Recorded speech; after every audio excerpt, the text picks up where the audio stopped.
A bite of the afterlife.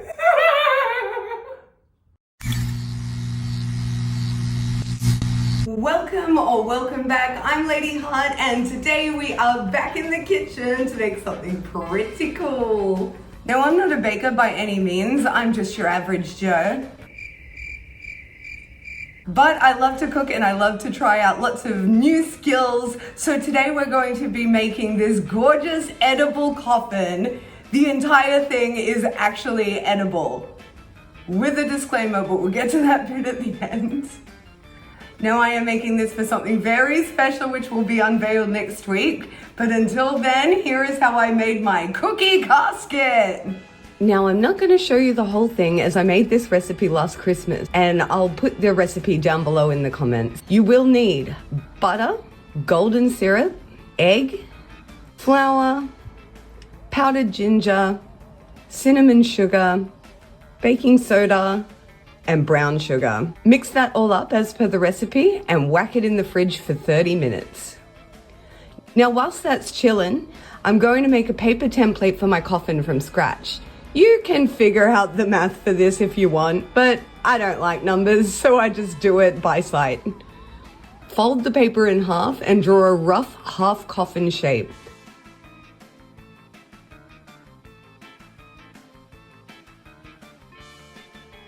Cut it out and lay it out flat.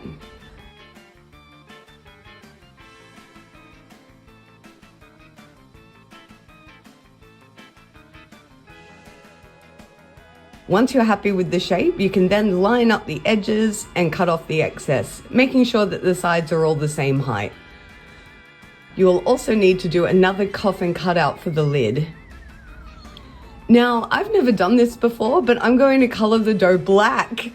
I'm using black food gel and adding little bits at a time until the dough is completely covered. This took about 12 drops in total.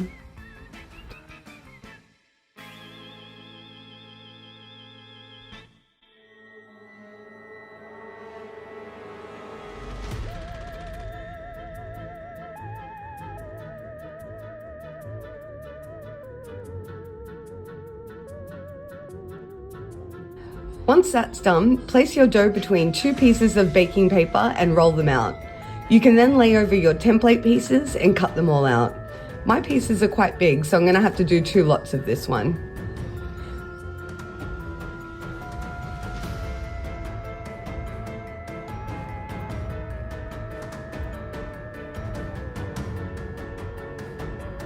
Bake for 10 minutes and they come out looking like this. It's a little greener once baked. I think if I add 4 more drops of black color, it would have been completely black. But I actually like that this looks kind of mossy, like it's been in the graveyard for a long time. I did a little experiment mixing the food gel with some water and painting it onto the coffin lid. And whilst it sort of worked, it took a very, very long time to dry, even in the fridge and oven, and honestly, it's not worth the wait for how it turned out. I am so sorry here, everyone. I have no idea what happened, but the footage I had of me putting the pieces of the gingerbread coffin together is just gone. I still have the audio from it. If you use some supports on the sides whilst the chocolate dries, you're going to have a much easier time. But the footage just disappeared. I did film it during Mercury retrograde, so I am blaming that. All I did was melt some chocolate in the microwave, wait for it to like almost cool down to the point of being hot again, and then used it to start joining my pieces together. It does help if you get some jars or anything you've got on hand to sort of make the pieces stand up as they set. And then I added extra melted chocolate at the joins just to make it all a little bit sturdier. So here's what we ended up with. I'm also linking back to my gingerbread church video because I did the same sort of technique, but with marshmallow mixture. I would recommend that more than the melted chocolate actually. For the decorating part, you'll need Oreos, black food gel, green food coloring, various decorations, marshmallows, desiccated coconut, and a mortar and pestle. I got these bone molds, but they are really teeny tiny. I'll make it work though. I've melted some white chocolate and I'm pouring it into the mold, then scraping off the excess with a knife. Once they're dry, I'll carefully peel them back from the mold. Now, because they are so small, a lot of them broke, so I had to do quite a few rounds of these. Next, I'm going to cover the outside of my coffin. I've melted some marshmallows and I'm putting some black food dye in. I did this last year on my gingerbread church and I love the shine it gives. Also, I'm still scared to try using fondant. That's next year's goal. Use a knife to spread the marshmallow mixture over the outside. It sets beautifully once you get used to working with it. I just realized I should move this around as little as possible, so I'm going to transfer it over to my cake board. Now, I've just painted a cake board black, which isn't food safe, so I'm going to lay down a piece of baking paper and then I'll cut it down in a moment and then just disguise it. I baked some muffins earlier and I'm going to use the leftover ones to fill the coffin.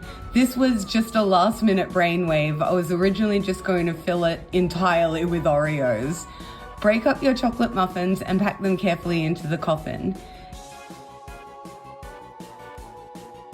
Next, grind up some Oreos and sprinkle them over the top of that.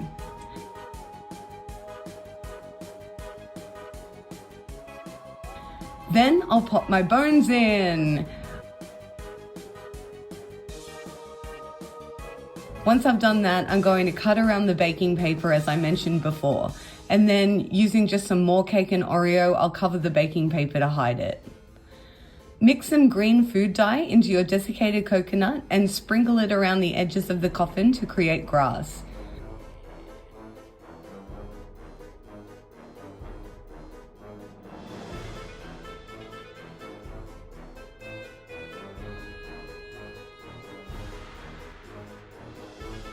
I got these fondant flowers from Coles and I'm going to use them to decorate around the base and on the top of my coffin. They look absolutely gorgeous.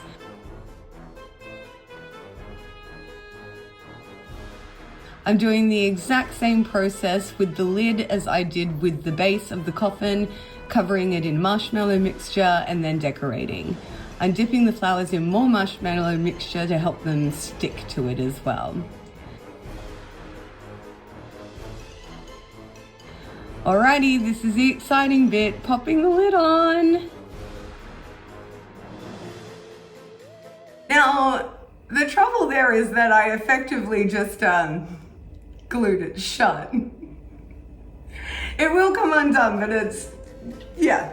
I'm not happy with these edges, so I'm just going to get some cola sour straps and cut them down to size just to disguise those edges.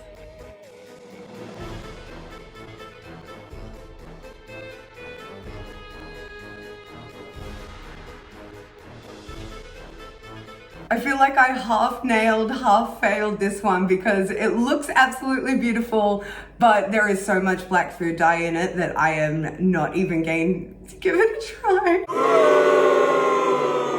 If I was going to do this project again, I would just leave the gingerbread pieces as is, as I ended up covering them anyway, and then I think they have a chance of being a little bit more edible then. However, I did try the cake and Oreo mixture on the inside and that was absolutely fine.